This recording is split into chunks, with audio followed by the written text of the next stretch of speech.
We now wrap up our look at deontology with some problems for deontology and Kant's theory. First problem, the problem of duty. Now, some critics regard duty as inadequate as a basis for morality, because one might ask, a duty to do what and why? And determine the answer to why often seems to result in an abstract answer that is not well suited, well connected to normal life. For example, in Kant's case, when you talk about this rationality, kingdom of ends, etc., that there's a tendency to think that's all very, very abstract and disconnected. So how can deontologists reply back?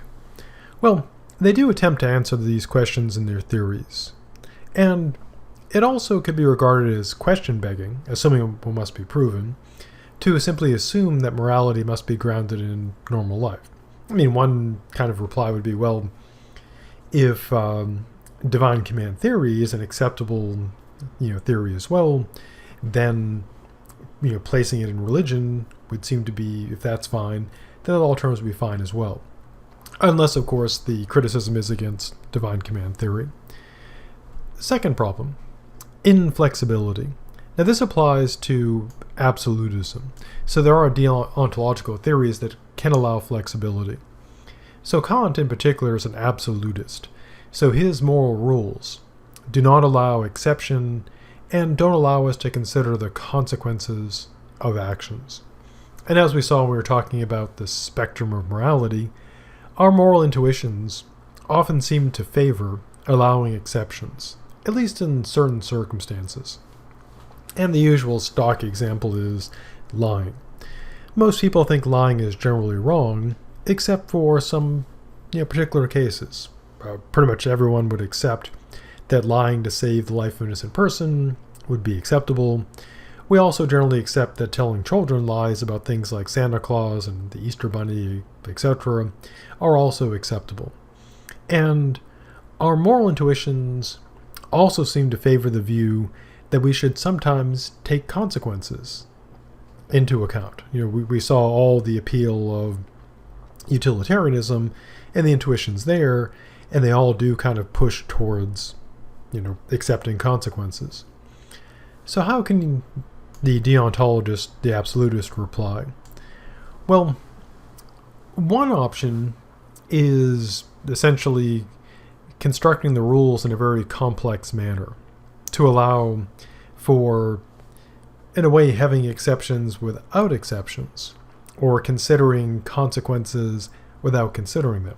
In other words, build a set of rules and retain the absolutism, but build them in such a way that they address those problems.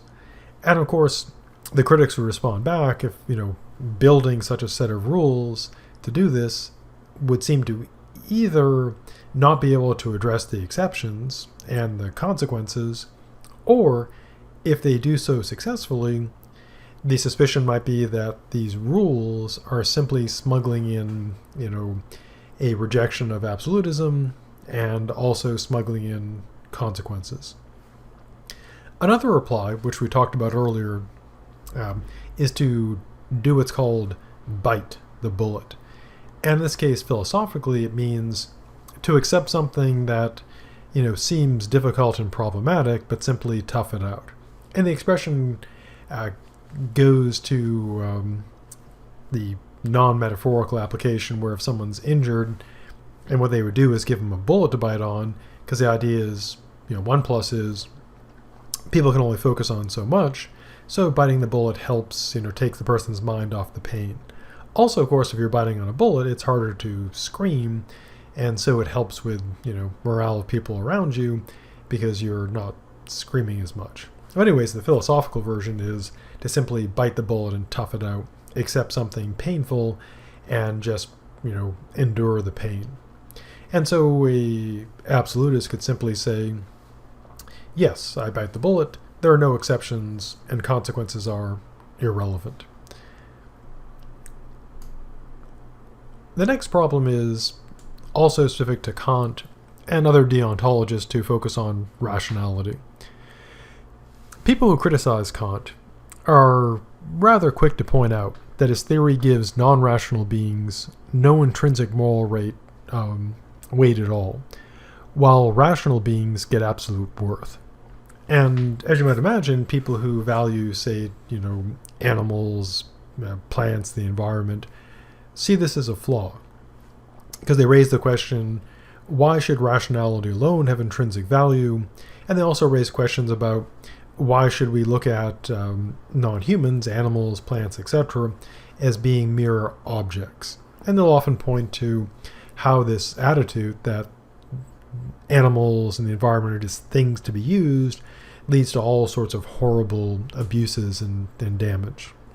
So how can a defender of rationality as the basis of morality, like Kant, reply?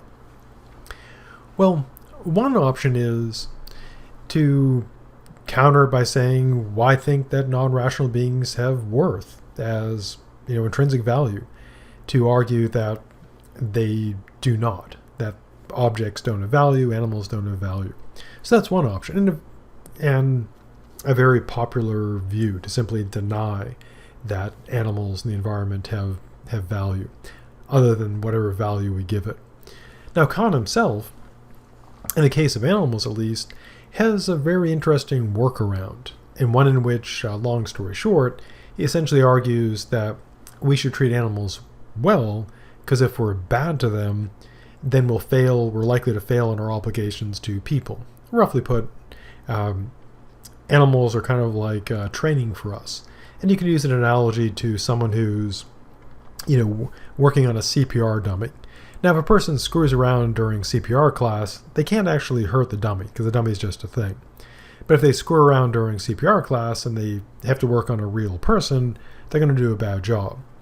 Likewise, in Kant's, to use the analogy for Kant, his argument is, if we treat animals badly, that will give us a bad habit. And so when we encounter people, we'll treat them badly as well. So being bad to animals means we'd be bad to people. That's bad, so it shouldn't be bad to animals. Another objection raised against Kant, in particular, is that terrible maxims would seem to pass Kant's test. So suppose somebody is like a fanatic. Suppose someone hates the French and wants them all dead. And a person could have a maxim, I give myself permission to kill the French. And the universal would be, everyone has permission to kill the French. And there would seem to be no contradiction, because the person wills both. He's like, yeah, go and do this. Kill the French people. Now, you could do the same with pretty much any case where there are people who are, you could call them, kind of fanatical, where they're willing to just, apply that to everyone. And you could easily imagine, again, someone who's a terrorist willing to do this, and, people just hate other people. So how can Kant reply to it? Well, not surprisingly, there are stock replies.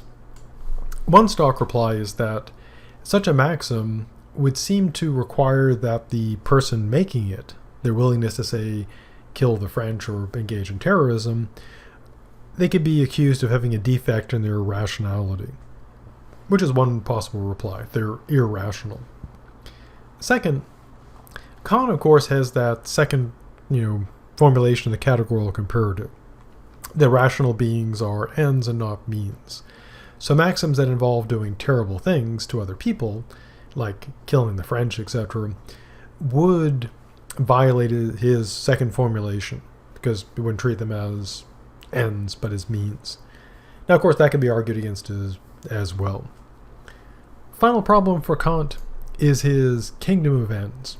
Now, while the kingdom of ends is pretty cool, critics have said that his view that rational beings must be treated as these ends, part of this kingdom of ends, has limited use.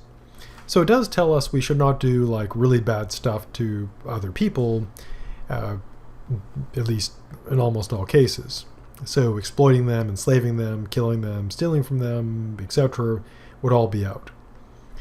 But critics have said that this doesn't really tell us how to resolve many less extreme moral conflicts that aren't, matters of, treating people just as things.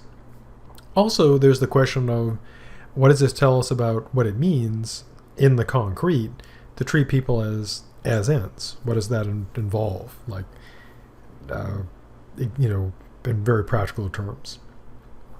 Now, the reply that Kantians can give is that if we really think about what it is to be an end, then we can find concrete applications. And of course, with any theory, one can always, add to the theory. So there are ways to work around these.